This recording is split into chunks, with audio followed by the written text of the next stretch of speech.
Acho que podemos descartar algum dia, porque já falei com vocês hoje, novos vereadores e os munícipes também. Veja bem, o que nós estamos vendo aqui hoje é um julgamento político também, como já foi citado em alguns momentos, faz parte, o julgamento político faz parte do processo, mas devemos observar a questão técnica. Trouxe alguns apontamentos do relatório final do Tribunal de Contas.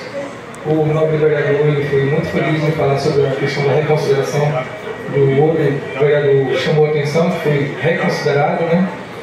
E isso acontece em várias esferas do direito. Se você tem uma condenação prévia, você tem direito a um recurso. Graças a Deus que tem, né, gente? Poderia ter muita coisa errada nos dias de hoje, porque o direito é algo difícil. E a gente tem que discutir com base em critérios técnicos e não tanto com o emocional.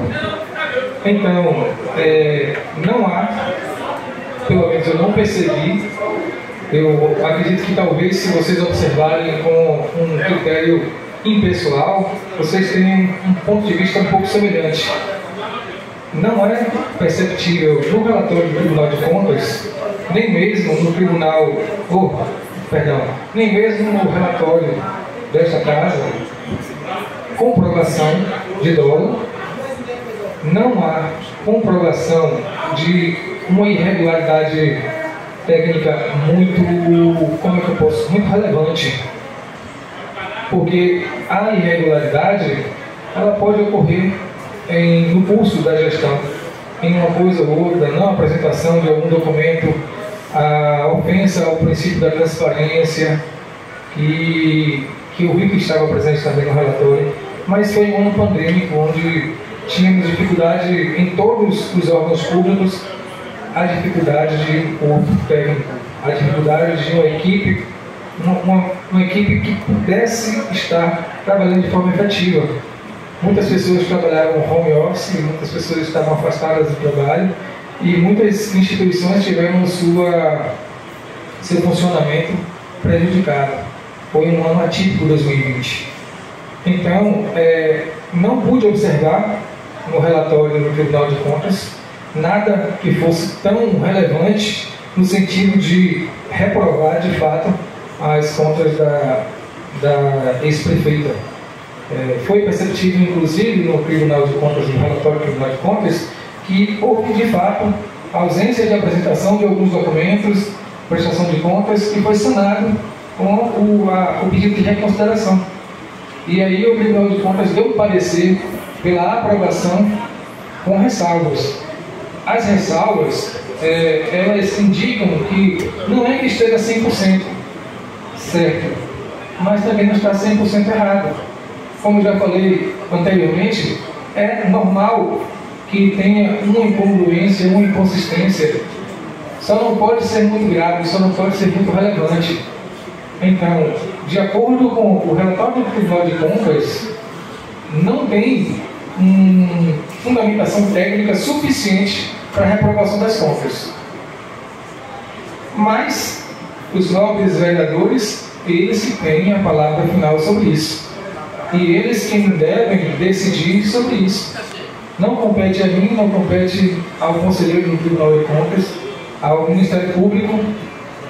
Há de se ressaltar que o Ministério Público de Contas, ele também aprovou com ressalvas as contas de 2020 da ex-gestora. Então, assim, o apoio técnico do Tribunal de Contas dos municípios, ele é para prestar o suporte às câmaras de vereadores, um suporte técnico. Ele trabalha com a forma da impessoalidade. O nobre colega advogado e vereador falou a respeito da situação da política nos tribunais de contas. Bem, a política está em tudo, gente. A política está no futebol de final de semana, a política está até no momento em que você pega o controle da sua TV para escolher o seu canal. Isso é política também. E é muito bom que tenham pessoas se interessando mais por isso.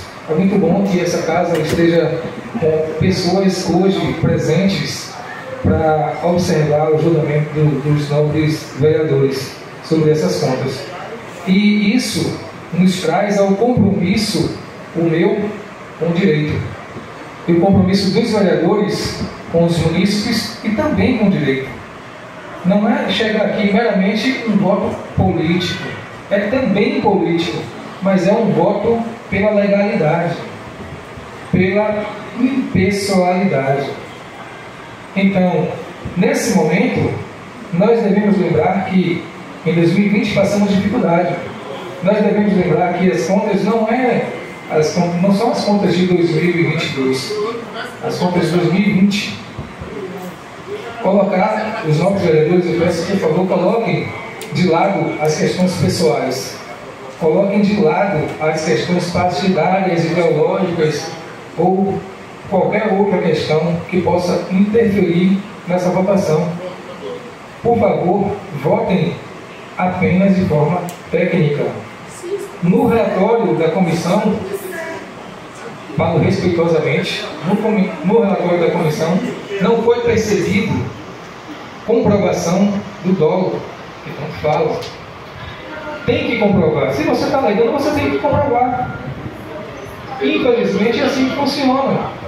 Então, eu acho que pode ter havido uma pequena falha nesse sentido.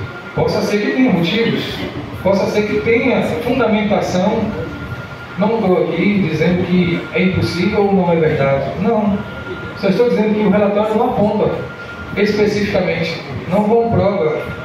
Então, eu não acho, pelos dados apresentados, pelas informações apresentadas, eu não acredito que tem fundamentação suficiente para uma reprovação das contas da antiga gestora. Então, se é uma questão política e a democracia deve vencer, que aprove as contas e deixe as urnas decidir. Deixe que as urnas decidam. Deixe que o povo se manifeste na forma da democracia.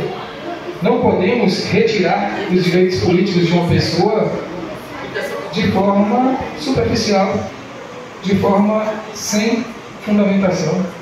Porque o relatório da comissão não traz fundamentação suficiente para dizer que a ex-prefeita tem que ficar inelegível. Ele rebate o relatório do Tribunal de Contas, mas ele não apresenta a fundamentação.